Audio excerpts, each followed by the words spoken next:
Hi guys, welcome to the channel. So cricket में काफ़ी कुछ हैपनिंग हुई है पिछले कुछ दिनों में, सो उसके ऊपर बात करते हैं। सबसे पहले many congratulations to Jasprit Bumrah, जो ICC test cricketer of the year और ICC cricketer of the year दोनों ट्रॉफी जो हैं वो उन्होंने जीती है। He is the first Indian bowler to win. So double double salute to Jasprit Bumrah. वो ये बिल्कुल डिज़र्व करते हैं। He is India's most valuable player, most valuable asset. But Bumrah क्या चैंपियंस ट्रॉफी खेल पाएंगे, इस पे अभी तक सस्पेंस बना है। और अगर बुमराह भगवान ना करे अगर ये ट्रॉफी जो है वो मिस करते हैं, चैंपियंस ट्रॉफी मिस करते हैं, तो ये उनकी तकरीबन थर्ड आईसीसी इवेंट होगा जो वो मिस कर रहे हैं। 2022 T20 वर्ल्ड कप उन्होंने मिस किया, फिर उसके बाद WTC का फाइनल 2023 में उन्होंने मिस किया, और अगर ये भी वो मिस करते हैं तो ये थर्ड होगा इस एडिशन में। सो बीसीसीआई को इसके ऊपर सोचना चाहिए कि उनका वर्कलोड इस हिसाब से मैनेज किया जाए, क्योंकि वो इंजरी प्रोन है। और जिस तरह का उनका एक्शन है, शोएब अख्तर ने भी इसके ऊपर बात की थी कि उनको बैक का इशू बार बार आता रहेगा और ये उनको आ रहा है। तो बीसीसीआई को उनको कंपनसेट करना चाहिए और उनका ध्यान रखना चाहिए कि वो आईपीएल से दूर रहें, क्योंकि सबसे बड़ी प्रायोरिटी जो है वो देश के लिए खेलना होता है। और बुमराह अगर इंडिया के लिए सब इम्पॉर्टेंट इवेंट्स में अवेलेबल रहेंगे तो इतने ही चांसेस इंडिया के बढ़ते हैं उस ट्रॉफी को जीतने के लिए। बाकी उसके अलावा पाकिस्तान में रोना गाना शुरू हो गया है। बात चल रही है कि शान मसूद को जो है वो सैक कर दिया जाए, उनको टीम से बाहर निकाल दिया जाए, क्योंकि वो वेस्ट इंडीज़ से भी सीरीज़ नहीं जीत पाए। पर क्या उनको ये समझ नहीं आता कि एटलीस्ट उन्होंने सीरीज़ ड्रॉ की है, हारे नहीं हैं वो। इससे पहले उन्होंने इंग्लैंड को हराया 2-1 आफ्टर 1-0 से वो पीछे चल रहे थे। उन्होंने स्पिन विकेट बनाई, उन्होंने ये स्ट्रैटेजी जो है वो सोची कि हम स्पिन विकेट्स बनाएंगे और हम उन अगली टीमों को फंसाएंगे। बट आपको स्पिन विकेट, कितनी स्पिन विकेट बनानी है, विकेट को कितना ड्राई रखना है, इस चीज़ को बैलेंस आउट करना इतना आसान नहीं है। ये आपने इंडिया के केस में भी देखा है। इंडिया भी फंसता है। इंडिया तकरीबन 12 साल के बाद अपने घर में टेस्ट सीरीज़ हारा न्यूजीलैंड से। तो पाकिस्तान को इसी स्ट्रैटेजी के ऊपर आगे चलना चाहिए। उनके एक्स क्रिकेटर्स जो हैं वो बैठ के टीवी पे बकवास करते रहते हैं कि ये ऐसा हुआ, ये इन्होंने स्पिन विकेट बना दी, क्या इसका फ़ायदा मिला।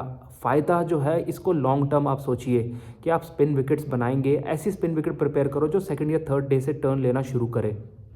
बट अगर आप बैठ के यही सोचते रहोगे, फिर दोबारा चेंज करोगे, फिर कोई और विकेट बनाओगे, तो उससे कोई फ़ायदा नहीं मिलने वाला। बाकी आज जो है दिल्ली और रेलवेज़ का रणजी ट्रॉफी का मैच शुरू हुआ और स्टेडियम जो है वो फुल है, क्योंकि विराट कोहली ये खेल रहे हैं।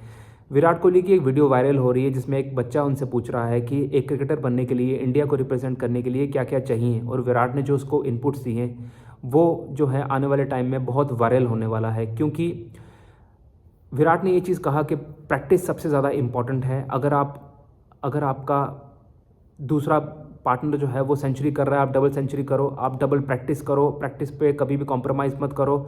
और ये नहीं होना चाहिए कि आपके माँ बाप को आपको बताना पड़े कि आपको प्रैक्टिस करना है। प्रैक्टिस जो है वो पैरामाउंट है, सबसे ज़्यादा इंपॉर्टेंट है।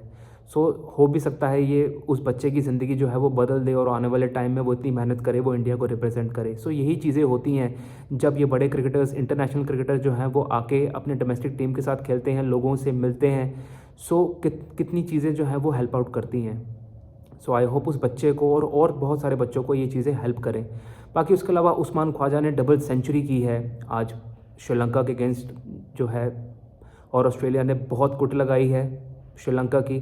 तकरीबन 400 प्लस रन हो चुके हैं। Double century Usman Khawaja, first Australian जिन्होंने डबल सेंचुरी की है श्रीलंका में, और वो भी 38 की एज में उनकी करियर की ये फर्स्ट इंटरनेशनल डबल 100 है। बाकी उसके अलावा कल इंडिया का T20 मैच है, 4th T20 मैच पुणे में वर्सेस इंग्लैंड। देखना इंटरेस्टिंग होगा कि इंडिया किस तरह से बाउंस बैक करता है। इंडिया अभी भी 2-1 लीड कर रहा है। अगर इंडिया ये जीतता है तो सीरीज़ यहीं पे इंडिया जीत जाएगा, और अगर इंडिया किसी तरीके से, अगर इंग्लैंड ज़्यादा बेटर खेलता है और इंडिया हार जाती है तो डिसाइडर जो है वो मुंबई में होगा। ये देखना काफ़ी इंटरेस्टिंग होगा। मज़ा आएगा। बाकी उसके अलावा अश्विन ने भी अपने यूट्यूब चैनल पर काफ़ी बातें की हैं, काफ़ी इनपुट्स उन्होंने दिए हैं। उन्होंने ये भी कहा है कि एक टाइम था जब इंडियन बैटर्स जो हैं वो स्पिन को बड़ी आसानी से खेल लेते थे, बट अब जो है वो स्पिनर्स, जहाँ पे विकेट थोड़ा फंसता है वहाँ पे जो है, जहाँ पे ग्रिप लेता है, स्पिनर्स की बॉल ग्रिप लेती है, वहाँ इंडियन बैट्समैन को प्रॉब्लम आती है। अब ये पहली जैसी बात नहीं रही। Guys, thank you very much, और प्लीज़ इस वीडियो को पूरा ज़रूर देखिएगा, और प्लीज़ लाइक, शेयर और सब्सक्राइब ज़रूर कीजिएगा। इससे चैनल को बहुत हेल्प मिलती है। Thank you for watching.